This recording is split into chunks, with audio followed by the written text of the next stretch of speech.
Welcome to another presentation for Poli-Sci 395 here at USC. It's a political science course that's being conducted in coordination with the USC Center for the Political Future. Every semester, students work on projects where they solve real-world problems in conjunction with a partner. This semester, we were very fortunate to have our partner be LA City Council member Katy Yaroslavsky. We're so grateful to their team and the challenge they posed to our students, which was, what do we do with the vacant buildings in Los Angeles? Are there carrots and sticks that can be used to compel property owners to do something with those vacant buildings so that we can help resolve this serious housing crisis we have in Los Angeles? In looking for solutions to that problem, we were helped by many people along the way. I want to thank some of them. First, I do want to thank Steph DeMont. Steph has been essentially the TA for this course, and his contributions are invaluable to the success of this entire enterprise. We're so grateful to you, Steph. Thank you. I want to thank my predecessor, who is Art Auerbach. Art has taught this class for many years before me. I am following in his mighty footsteps, so thank you, Art, for your mentorship and friendship over the years. I also want to thank our partners. Those partners are the office of LA City Council member Katy Yaroslavsky and her awesome team. Fernando Morales and Zachary Warma, we're so grateful to you and all of your insights, contributions, your time, your energy, your true care for the students involved in this research project. We're so grateful for all that you've contributed to this program. So with that said, what you're going to be in store for are hearing some really compelling solutions and an analysis of the problem for a pretty major challenge here in Los Angeles by 5 students who have spent roughly 500 hours this semester trying to find a way to help resolve LA's housing crisis. With that said, students, good luck. Well, thank you all for coming here and listening to our research. We'll be talking about vacant properties in LA, tax policies to combat that, and potentially growing the housing supply. So we're the student researchers here. My name is Taiki Jones. I'm a junior studying philosophy, politics, law. I'm Dylan Chen. I'm a freshman studying political economy. My name is Adriana Ermersbach. I'm a junior studying Latin American studies, environmental studies, and business law. My name is Samantha Chaco. I'm a senior studying philosophy, politics, and law. And I'm Alyssa Switzer. I'm a sophomore studying political science. So I want to start by telling you the central question that guided our research. The question was, what policies should be implemented to make the best use of vacant buildings in Los Angeles? I want to start by contextualizing the problem. So there are 93,000 vacant housing units in the city of Los Angeles. That's more than one vacant housing unit for each homeless person in the city. And many of these housing units are kept vacant by the landowners who want to make a profit by speculating on the increase in land property value. And some of these vacant housing units are not merely vacant and underutilized, they also cause harm to its neighborhood in the form of vacant nuisance properties. This is an example of a nuisance property. A nuisance property is a vacant vacant property that causes harm to its surrounding area because of its atmosphere, appearance, and odor. And this is an example. If you were thinking about making a restaurant in town, you may avoid an area close to this because of the effects they may have in bringing in customers. Some negative effects of vacant properties include a lower market value, less development around the area, and increased crime. Some solutions we looked at for solving this issue was the land value tax, which is a tax on the land value itself without regard for the structure built on the land, and a vacancy tax, which is an additional tax that landowners pay for keeping their land vacant. I will be focusing on the land value tax for my portion of the presentation. So land value tax, as I said, only looks at the value of the land itself and not the structure built on the land when levying the tax. Standard property tax looks at the combined value of the land and the structure built on the land. So let's say there are 2 plots of land right next to each other of the same size. One has a nice structure built on top of it, and the other is kept vacant and underutilized. Under the standard property tax, the plot of land with a nice building on it will pay higher in taxes. And this can cause a situation where the owner of the empty land will keep their land underdeveloped because they want to pay less in taxes while trying to make a profit by speculating on the increase in property value. Under a land value tax, however, because the plots of land themselves have the same value, they will pay the same in taxes. So the aim of implementing a land value tax in the context of LA is to decrease the speculative holding of land and increase the housing supply by making it more costly to hold land speculatively. Some theorized effects of the land value tax include the stimulation of the economy, a more vibrant community, reduce an urban sprawl, which is another problem that LA faces by encouraging denser development, and stabilizing housing prices by decreasing the speculative buying and selling of land. I want to talk about a couple issues to address when implementing the land value tax. The first is we want to seek revenue neutrality and possibly revenue positivity when implementing the tax. This is important because the property tax accounts for a large portion of the overall revenue that the government makes, and we wouldn't want to negatively affect this, so we can continue on the government programs that we have currently.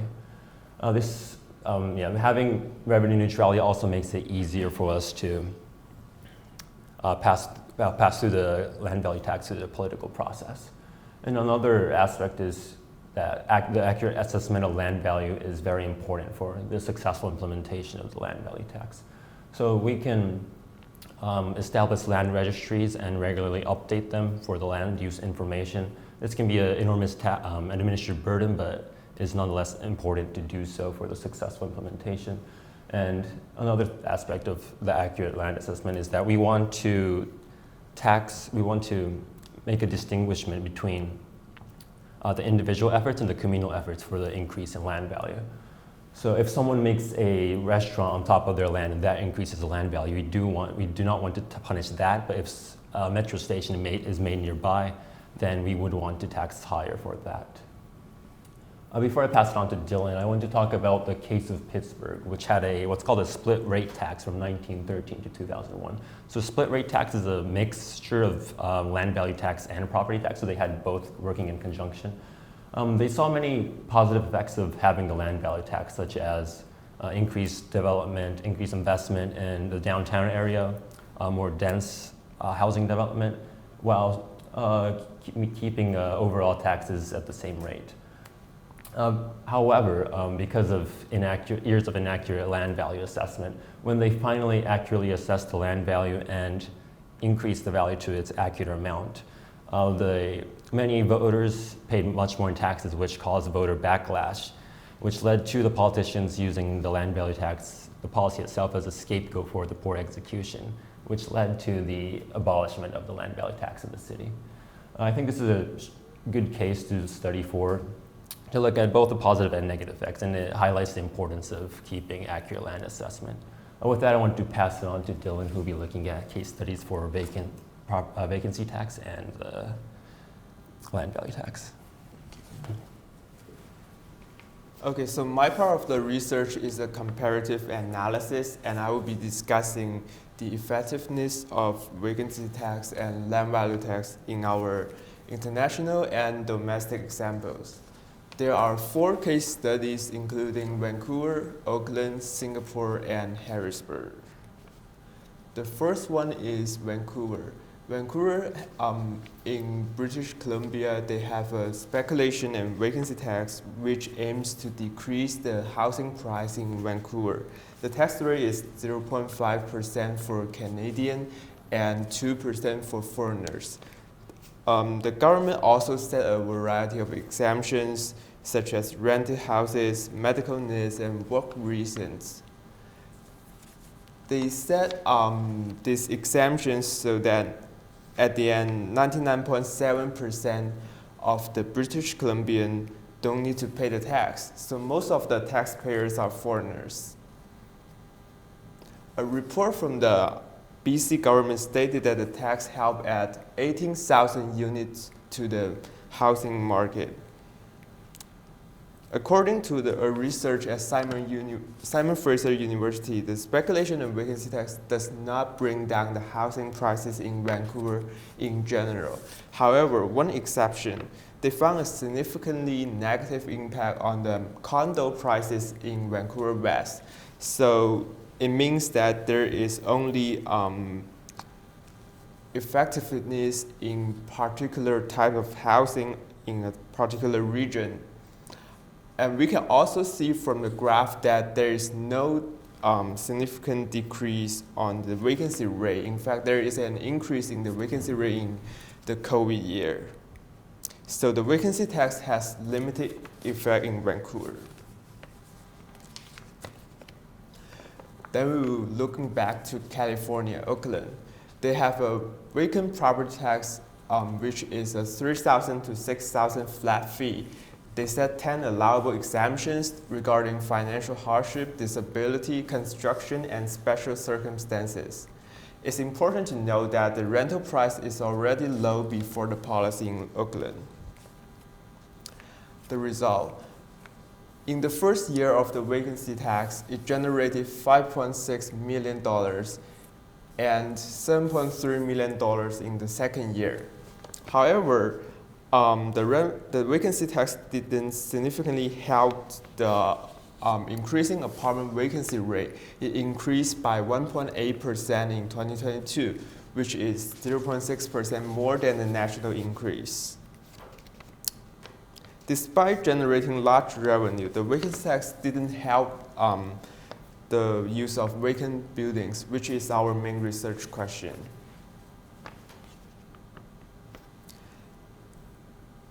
Here is a comparison of the two examples with Los Angeles. Los Angeles vacancy rate is between the two cities, but vacancy tax doesn't really help the decreasing the vacancy rate in our two examples. We can also see from the table that LA has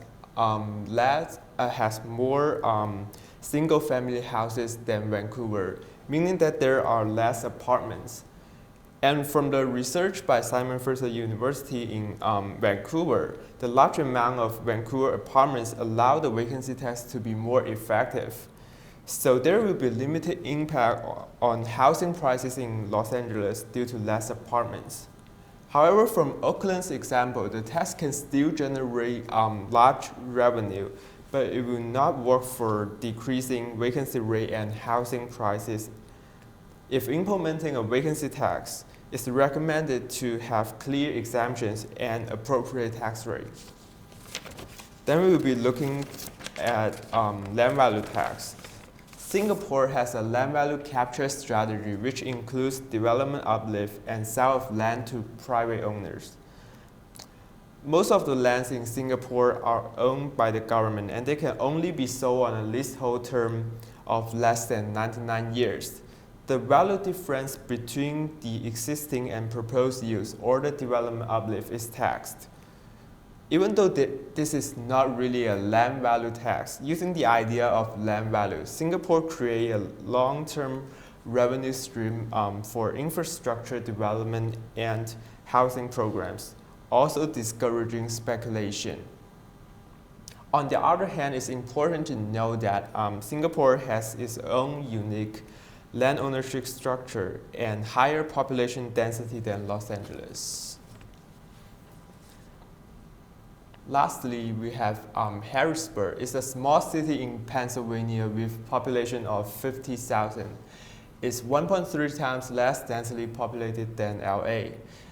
Harrisburg is also one of the earliest cities in the US to implement the land value tax. And it adopted a tax rate on land 4 times the building rate in 1982. Harrisburg's vacant land value tax decreased the amount of empty land from 2,000 to 500.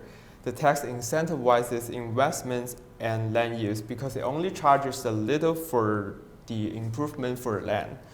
People will make use of the land instead of keeping it vacant. According to the mayor, the tax brings in more than $1.2 billion new investment, and it made the previously ghost town alive. So the land value tax is effective in Harrisburg. Lastly, we will compare Los Angeles with Harrisburg. Los Angeles is much larger than Harrisburg with 40,000 acres of vacant land. Therefore, the LVT can encourage building new apartments and other type of housing on those vacant land. Although there is not much that can be done on an existing apartment, especially in downtown, owners can still make improvement on land with single-family houses, such as accessory dwelling units (ADU), eventually increasing the housing supply. Land value tax can also encourage the use, discourage speculation, and encourage use of those vacant land. It can also generate considerable revenue for affordable housing. I will pass on to Angelenos to talk more about it. So today I'll be talking about efficient development, growing the housing supply, specifically after passing a form of a tax, whether it be vacancy tax or land value tax. How will we use those funds to build more homes in LA, affordable homes, and address kind of the problems with development issues? So firstly, the California Department of Housing and Community Development says that we need to build about 1.1 million homes by the year 2029. This is to meet the housing demand, but also our growing population. To reach this goal, we need to build about 220,000 homes per year. In our current development, we're only building 127,000 homes per year. We're falling short about 93,000 homes currently. Next, to evaluate the cost burdens in LA, on the left side it shows that about 499,430 Los Angeles residents do not have access to affordable housing. On the right side, it shows the ELI cost burden, and somebody who falls under the ELI cost burden is specifically affordable housing for extremely low-income individuals whose income does not exceed the greater of 30% of the average median income or on the federal poverty line. And this shows about 78% are paying more than half their income on housing. Specifically to address why we have such bad cost burdens in LA is because our last big development boom was in 1939, and since then we are building less homes, and our population is growing faster than ever. Secondly, the latest homes are being built in high-income neighborhoods where affordable housing, there's so little of them with increased competition. So affordable homes are no longer affordable. They're actually very expensive just because there's so little of them. Next, I was very interested on finding what do stakeholders find in the process of development being the trickiest. I specifically researched from a survey conducted by Cornell University where they spoke to affordable housing project stakeholders in the affordable housing projects in LA. Some of these stakeholders include the Southern California Association of Nonprofit Housing, Director of Housing Strategy at LA Housing, the Head of Housing Policy, consultants in affordable housing development, and the co-founder of Standard Homes, an LA developer in affordable housing. And the questions that they asked was kind of what was the timeline that they were working with? What issues did they find were in the process, and would they change it? And the findings from this survey was that there was just too many delays within the entire process. They said that there was disorganization and a lack of communication, specifically in the financing and approval and inspections departments. The second thing that they said was that within funding and costs, they argue that each year it gets more and more expensive to build a home. This includes labor site costs, and then also materials over the years are just getting too expensive. And this raises the question of whether our current traditional housing development methods are even able to answer what the questions we have and the concerns stakeholders truly have. Next, I was very interested in kind of what are other countries doing, because we are all experiencing the same issue with growing populations. And what was interesting enough is the modular integrated construction. And this has to do with the planning, design, manufacturing, fabrication, and pre-assembling of a home in a factory before it's shipped off to be installed in a site permanently. Japan is actually one of the first innovators of this design. The UK is taking this on at a rapid pace right now, also Sweden.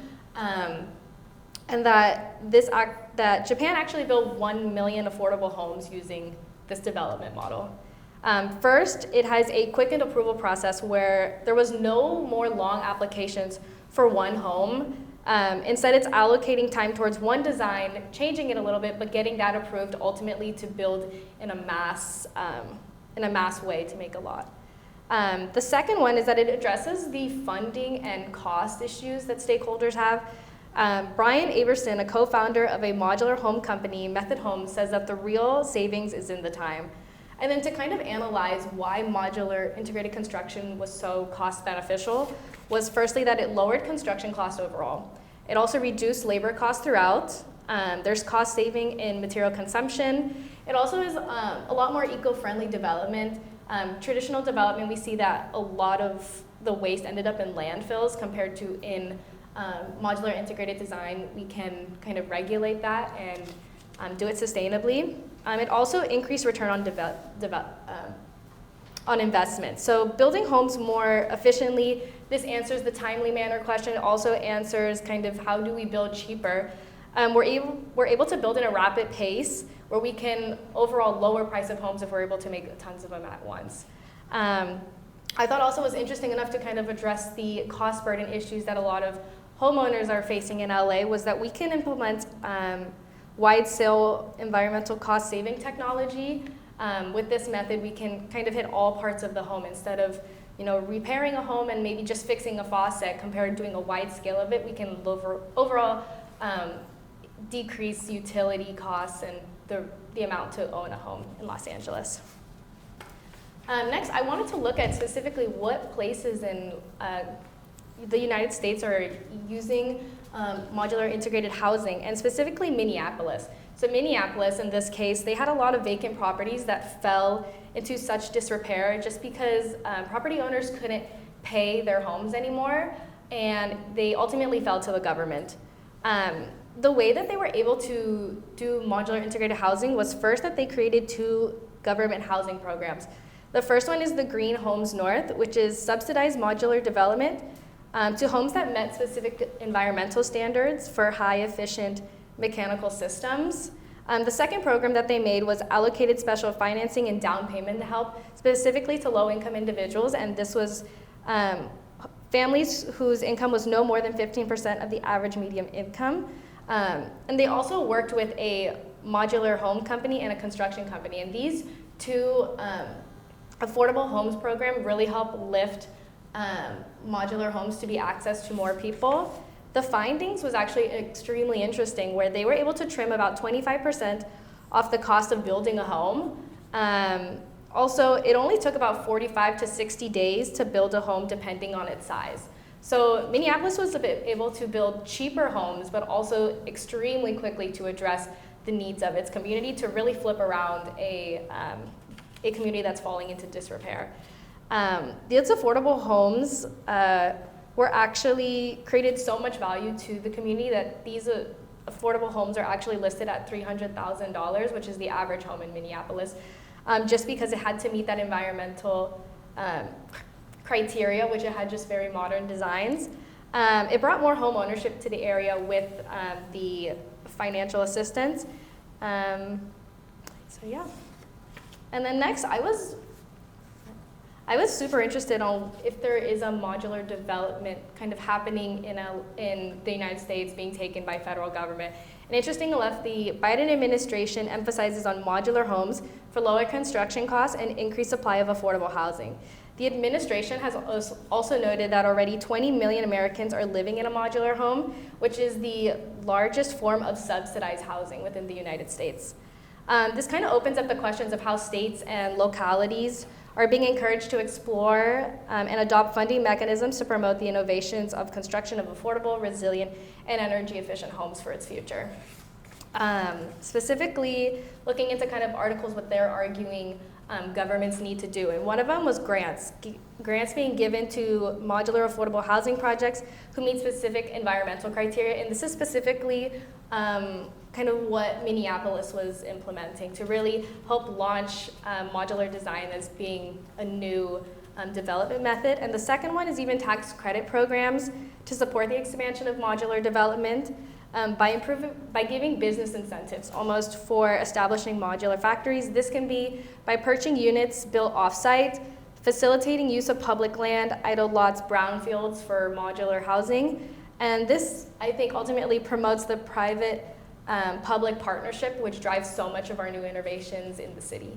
And now I will be handing it off to Samantha for legal remedies. Thank you. Thanks. So, as Adriana just discussed, when you're implementing these kinds of taxes, there are both positive and negative effects, the latter including some lawsuits. So, as a part of my research, I decided to look into the legal arguments that are kind of for or against vacancy and land value taxes. So, most of these claims against vacancy taxes specifically are rooted in the Fifth Amendment, which reads, "No person shall be deprived of life, liberty, or property without due process of law, nor shall private property be taken for public use without just compensation." So as you might know, it's only the final clause that's relevant to specifically vacancy taxes. This is known as the takings clause, and this is what a lot of the legal claims cite as a violation. So the first case that we're going to talk about today is Armstrong v. United States, which actually came out in 1960. So in this case, the court ruled that Fifth Amendment's takings clause is designed to bar the government from forcing some people to bear public burdens alone, while they should be borne by the public as a whole. So really the key area of dispute here that was established was how much the government may burden an individual property owner before requiring just compensation. And this was clarified a little bit later as we go down the line. In Lucas v. South Carolina in 1992, the court held that a regulation that removes all economic value from a piece of property constitutes an unconstitutional taking that must be compensated. However, Justice Scalia, who wrote the opinion of the court, added a caveat to this, saying that if the regulation is enacted for the primary purpose of regulating common law nuisance, the takings clause does not apply. This is also good news for the implementation of something like the vacancy tax. In Nick v. the Township of Scott in 2019, in the dissent, Justice Kagan noted that the takings clause does not prohibit all takings, but only those without just compensation. So I want to point out that this is dicta, so it's not legally binding like a majority opinion would be, but it is in favor of adding a tax because you're just burdening the owners of the property to maintain their property, and it shouldn't be liable to a Fifth Amendment's takings claims as such. So the Cedar Point Nursery case, which was the final case we'll talk about today, was established in 2021, and it found that there were only two kinds of takings, the first being a physical appropriation of the land, and the second being an imposition of regulations that restrict any ability to use the land. So realistically, they held that the first one had to be compensated, but realistically, the vacancy tax shouldn't fall into either category. If any, it would really be the second because it doesn't take over any land or have any sort of physical appropriation. But even if that connection were to be made, it's not restricting really the use of the land. It's just trying to maintain how the owners handle it. So sorry. In short, there seems to be strong legal arguments to support a vacancy tax, as the Fifth Amendment's takings clause hasn't been previously really applied to taxes, and precedent doesn't consider such a tax a physical taking. And finally, that case law recognizes the importance of the government's role in recognizing and regulating common law nuisances. So in 2019, the LA Council considered implementing a vacancy tax, and 16 neighborhoods filed community impact statements, either stating their support or non-support for the tax. So this is really significant because it demonstrates the feasibility of implementation with high amounts of support. So listed here are the neighborhoods that filed these community impact statements separated by their support or non-support, and there were 16 that were in support of the vacancy tax and about 3 that took some sort of issue with it. So among the communities that supported the proposed vacancy tax, the supportive consensus was that the tax would serve as a larger part of a whole and working in tandem with some other kind of solution to address the housing crisis. But it also found that the revenue generated from such a tax would be able to contribute to the city's affordable housing development, which was also something that was looked on favorably by the communities. NoHo specifically strongly advocated for the vacancy tax because in 2017 and 2018, they witnessed the largest percentage of homelessness than any other neighborhood in LA, and it demonstrated the significant need of such a tax and what it could do for the community. So among the 3 communities that took issue with the vacancy tax, the consensus was more that there are better alternatives to taxation. The North Westwood neighborhood specifically advocated for the city to address the housing crisis by streamlining and fast-tracking the permit and approval process. The other concerns were really more that the tax would act as a disincentive for further housing development. Some general takeaways from these final community statements. that could potentially build additional support for a new vacancy tax if it were to be proposed is to consider certain property exemptions. Some community impact statements mentioned exempting commercial and retail spaces as well as property that's owned by elderly or disabled individuals. The second is increasing incentives so that owners have some sort of incentive to pursue full occupancy. The third is that we should find proportionate scales for disincentives or penalties, basically find proportion between the number of units owned and basically try to avoid overburdening property owners. The fourth is that the city realizes and commits to playing an active role in managing problematic properties, usually those that are chronically underused or only temporarily used. This is actually something we've seen recently. So the LA City Council recently approved resources to handle a privately developed building that the builders had just abandoned. They tried getting in contact with the developers who were non-responsive. A councilman argued that it wasn't the responsibility of the city or LAPD, but since the developer was not able they weren't establishing contact with them, they decided to take it into their own hands. They assigned resources as such. I'm now actually going to be passing it to Alyssa to discuss alternative solutions. All right, so my research specifically focused on alternative solutions to the vacant housing problem in Los Angeles. However, I just wanted to note before I get into them that these are not so much meant to be a one-for-one replacement for a vacancy tax or a land value tax, but instead could be used to bolster them, for example, in reducing urban blight and nuisance properties in Los Angeles. So the first thing that I was looking into is vacant property registration ordinances. So the purpose of these is essentially that they're local ordinances that are meant to ensure that owners of vacant property are known to the city and other parties of interest so that they are notified of any obligations related to codes, regulations, and other substandard property management. And how they work is that you would start by registering the property with the city so that they have a sort of map of all the vacant properties in the area. And then you would later have an inspection which would monitor the security and the physical state of the property. So in terms of security, this would mean making sure that they haven't become crime hubs, making sure that it's not a dangerous spot in the neighborhood. And in terms of the physical state of the property, this would include making sure that we are able to, that it's not detracting from other nearby properties' value, but instead is up to the neighborhood standard as it's typically phrased. However, I'll get more into the specific regulations later. And either the property would be good to go after that inspection or you would be fined, typically on a daily basis. However, all of the enforcement mechanisms kind of differ by the specific ordinance, and then you'd be re-inspected to see if those issues have been addressed. But to go a bit more into different enforcement mechanisms, I'm going to be discussing specifically how it works in the city of Murrieta. However, like I mentioned, they all are dependent on the ordinance. So the way that it works in this specific area is that you have that inspection, and then there's a system of daily fines. It starts from anywhere from $100 to $200 to $500, just depending on the severity of the issue.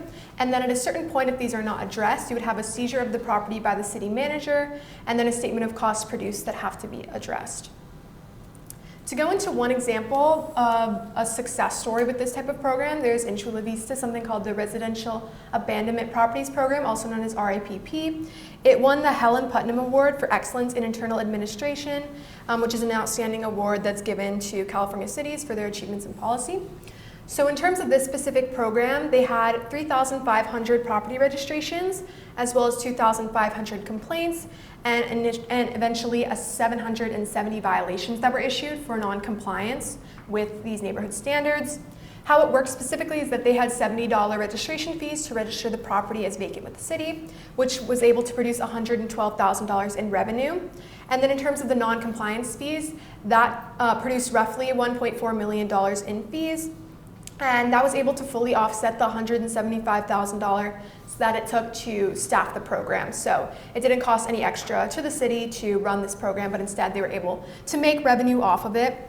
And part of the reason that I think that this specific program was so successful was that they kind of modeled it as a carrot and stick approach. So rather than strictly punishing property owners, being more flexible with them. So for example, if a manager would admit negligence with one property but tells the city it upgraded 6 other ones, the city might waive some other penalties as costs are documented. So making sure to also incentivize them and not be too harsh and too unrealistic with these property owners, but incentivizing them to comply with this specific program.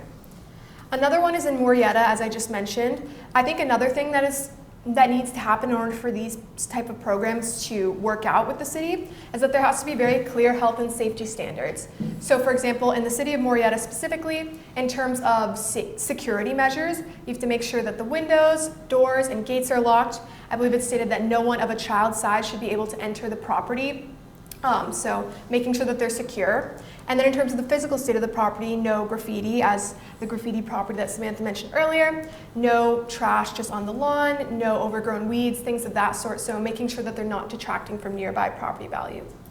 So LA has something that's somewhat similar to this type of program, which is called the Foreclosure Registry Program. It was started in 2010, however, there have been a lot of issues with it. 35,000 homes were registered with the city when it was initially started. However, they've had a lot of issues with it, which is why it hasn't been too successful. For example, there were issues in the timeline and registry where some registrations were going uncompleted, so we didn't have an accurate count of all these vacant properties and what the severity of the issue looked like. And in addition, mainly there was a lack of enforcement, which was the main issue with it. For example, the Division of Building and Safety at LA said that it barely uses the registry for enforcement on non-compliance issues, which means if they're not using it for enforcement, there's no incentivization for these property owners to get anything done or to fix up these properties. So although they did have a lot of registration fees coming in initially, there was no enforcement of these non-compliance fees, at least to a significant degree. Improvements for potentially restructuring this type of system in Los Angeles. First off, making sure that the registry is most accurate, to have a more accurate monitoring system of all these properties in Los Angeles, which could then lead to increased enforcement, which is most important to making sure to incentivize property owners. And that increased enforcement could lead to increased funding toward a more robust program, which could then go into that more accurate monitoring system. So it's kind of a circular model to make sure to fix up many areas of this specific program. Now, an alternative conception that I've seen that's kind of similar to this type of program is that you would start with an inspection, and then you would, instead of having that system of daily fines, you would put a lien on the property, and either you would fix the problems that were initially leading to that lien, or you would increase the lien on the property. So that's another alternate conception that I've seen. For this specific one, you would utilize existing city infrastructure toward the enforcement program, such as existing property records and things of that sort. And then in terms of funding it initially, that would come through unrestricted city reserves, which could then become restricted. And then you would make the money back by charging property owners with the full cost of the program and potentially a premium to make revenue off of it. The main difference with this specific type of program is that rather than having the city and public officials run it, you would have specialists who are contracted out to come in and add infrastructure, whether it's a work order system and sending out the invoices. They would be the ones doing it rather than the city itself, who may have less experience on this specific issue and they might be more knowledgeable on it. And this could be a nonprofit or otherwise a private entity that could come in and partner with the city for this specific measure. However, the main problem of note that I've noticed with a lot of these different solutions that I just discussed is that at the end of the day, the housing market is a business. So the reason that people get into housing is to make money. And if we put properties in substantial debt and put this huge burden on potential buyers, such as, significant liens on the properties, no one will want to come in and invest in that property wanting to inherit that lien. So things of that sort make it difficult to fully get behind this type of program, as it could end up disincentivizing the housing market and making it less attractive to potential buyers to come in and fix up these type of properties. So that's definitely a balance that needs to be done. And specifically, we also have to focus on making it easier to build, some of the stuff that Adriana was talking about earlier, and also making sure to incentivize property owners rather than just consistently punishing them. So always focusing on that carrot and stick approach rather than strictly punishing them. So now to get to some of our final recommendations. First, I'll discuss mine because I just explained my full section. So first off, making sure to further examine BPROs, because we want to make sure that if we were to update the current foreclosure registry in Los Angeles, that we're able to model it in a successful way and make sure to increase enforcement and connection between various sectors of the city to make sure that these are being enforced if we were to continue with something and to potentially reduce urban blight. However, we also have to balance that with inspiring property owners through incentivization, such as making it easier to build and such as increasing faster development as an incentive, whether it's reducing the numerous requirements like parking and sustainability requirements, just making it quicker to build rather than just punishing property owners. In terms of the land value tax, to return to the beginning of the presentation, seeking revenue neutrality for smooth implementation, as well as accurately assessing land value, emphasizing raising taxes for communal and not just individual efforts, and finally establishing and updating a land registry for accurate land assessment. What we concluded from our comparative analysis was that land value taxes are ultimately more effective than vacancy taxes, and as they incentivize development, discourage speculation, and generate considerable revenue. In our modular home development, it was found that modular home development helps to answer problems of high cost and timeline in the building process, and it creates more homes, which lowers competition, leading to greater affordability. And finally, in our legal remedies, there's a strong case for implementation without violating the Fifth Amendment, and there's strong community support and potentially more support if the council takes an active role in addressing concerns. Thank you so much for listening to our presentation.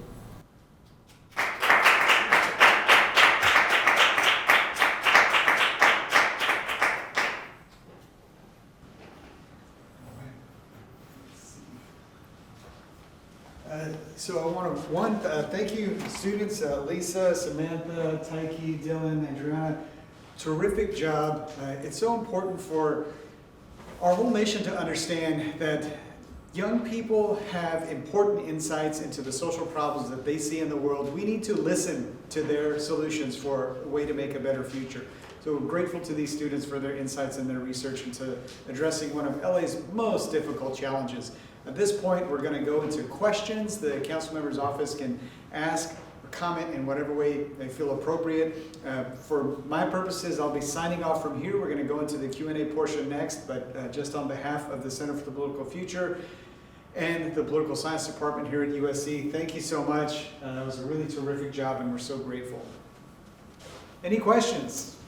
I just first want to, on behalf of Councilwoman Yaroslavsky, who again regrets not being able to join you, but just, yeah, Councilwoman, the office, our entire team, just want to thank you all for just an extraordinarily exhaustive and thoughtful presentation. That it's the time, the effort, the intentionality, and I think the depth of research really just shone through. So I was just, yeah, that was incredibly impressive and just again so very thoughtful work that all of you have done. So just thank you. Yeah, there's so much. You may have all seen me furiously taking notes, and I'm really looking forward to receiving the PowerPoint and sharing it with the Councilwoman and our team. I'd be curious if there was sort of anything in your research that surprised any of you, or things that either maybe there was not necessarily a preconceived idea that you sort of, as you worked through it, that sort of any surprising illuminations. I can answer. I was very interested on hearing how modular design was specifically being kind of supported by the Biden administration. Also, I know that modular homes were very big in the 2000s, specifically kind of in interior design magazines, and environmental activists really loved the idea. And just kind of to modular homes today don't have to be kind of so cut and dry as kind of dystopian movies put it as, where it was really cool to see that a lot of companies were taking on kind of contemporary designs, Tudor designs, barn designs. Like it was just really interesting to see how much it's grown since the 2000s, and now that it's being implemented in governments. It's very interesting. I'm also just a comment of some of the remarks around lack of enforceability, of scant implementation really resonates, where that the council and the city can be good at passing things, and then the devil is actually not only the details, but of actually how you back up those programs, how you fund those programs, how you staff those programs, how you actually make sure people are following the laws that we set on the books. And so that's I think also just a very salient takeaway, because I know nuisance properties, I love the photo of the Oceanwide Plaza, truly an amazing monument to late stage capitalism. I also think the graffiti is a personal side, it's quite pretty.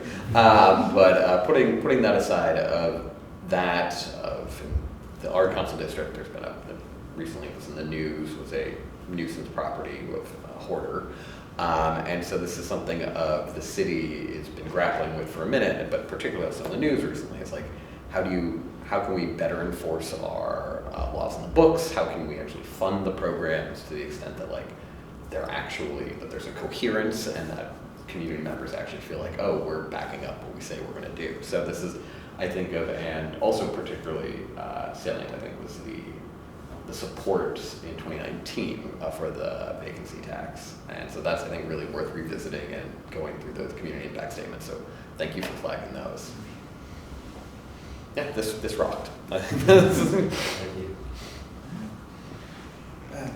Did you have any questions? No, I thought this was amazing, and you guys, a vast improvement from the first to this presentation, and very coherent. Everything was really well put together, and the research shows. It shows that you guys really did put the time into this and had a whole cohesive.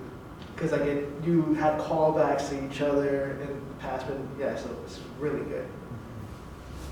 That's kind of just the flow between all 5-year presentations was just like, it was incredibly coherent, and I felt that way, in which, like, I'm not sure symbiosis is the right term, but yeah, it felt like that. This did not feel like one presentation.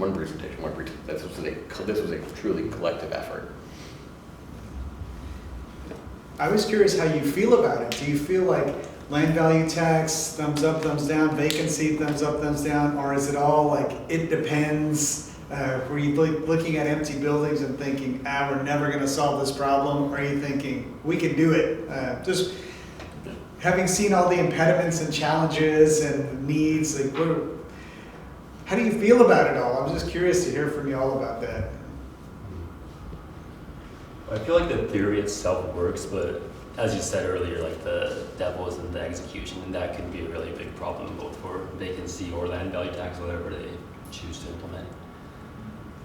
Yeah, I think it all is very dependent, because as much as something might work in one place, all cities are like entirely different. So I think it's entirely dependent on how we structure it to the specific city. So I think it's definitely possible that something like it can work, but just paying attention to all the details. Yeah, I think there's a lot of like good legal standing for the implementation of a vacancy tax. I think the biggest obstacle might be the different neighborhoods and how it's implemented there, and all the different problems that they face individually. But I learned a lot from this presentation and this research. Yeah, so from my comparative analysis, I think that both tax policies can work to a certain degree, but it really depends on what the goal you're trying to pursue, such as just generating revenue or decreasing the vacancy rate. Yeah, so it really depends. I would just say that there's not one solution that will fix all of it. I feel like it's got to be a very holistic, all-encompassing type of change that will take a lot of different strategies. That's the essential point. One thing I'm curious about is, having gone through this exercise where you really are getting into the nitty-gritty of some pretty complicated public policy issues, did it make you want to go into public policy as a possible thing in your future, or did it make you think, no thank you? I was curious how it might impact your career thinking, this experience.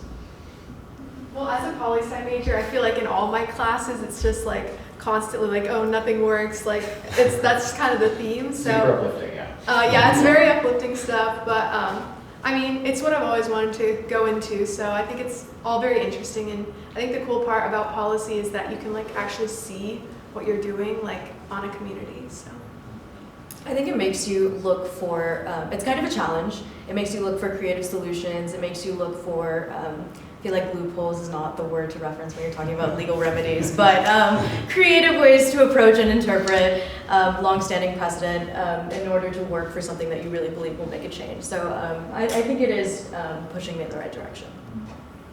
Yeah, I mean, I did a legal, a policy internship last summer as well, and I've always been interested in that kind of stuff. But yeah, throughout this whole experience, I do feel like it's much harder than I expected. So yeah, I'm definitely thinking about my future now.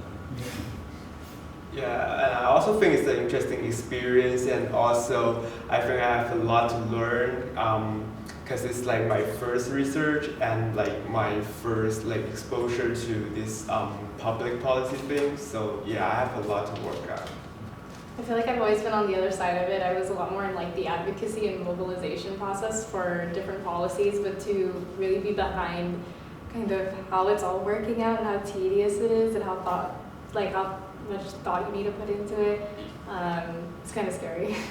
I think it's from the very little sort of putting my sort of flip remark aside, like government, particularly local and regional government, need thoughtful people, need folks who are like willing to do the depth of research that y'all have done, because it's in government. There's no class. There's the timelines aren't such that you have a semester and then you're done. But of like folks that really thoughtful, well-intentioned individuals who are like willing to understand the nuances and complexities, because too often there are disincentives to actually doing the type of work that y'all have done now, and thinking through and weighing multiple scenarios and pros and cons, and trying to actually think holistically, where too often, for any number of reasons, that isn't actually the case. So I would say, like, if you like this, do actually consider government, because folks like you are very much needed in it. Ditto. Yeah, we encourage this type of work. You're very good at it, and it was a really good presentation. Agreed really about the team effort. It felt like a cohesive effort, and all the hard work you put throughout the semester really came across. So good job, you guys. Any parting thoughts anybody want to share before we conclude for the day? I just again want to just extend the deep thanks from the councilman in our office, and really again looking forward to reviewing notes, going through the presentation, sharing that, and really using this for our office and I think other offices to sort of think through again of how we improve, I think, in the extraordinary way in which the number of topics that this presentation touched on in great depth and detail, to see how we can figure out both around improving the city's processes that we already have, as we're going to be potentially implementing either new processes, new registrations, or for that matter, new taxation, like drawing key lessons from your work. So just again, thank you so much, and know that it will make an impact. It already is. That concludes our day. Thank you very much.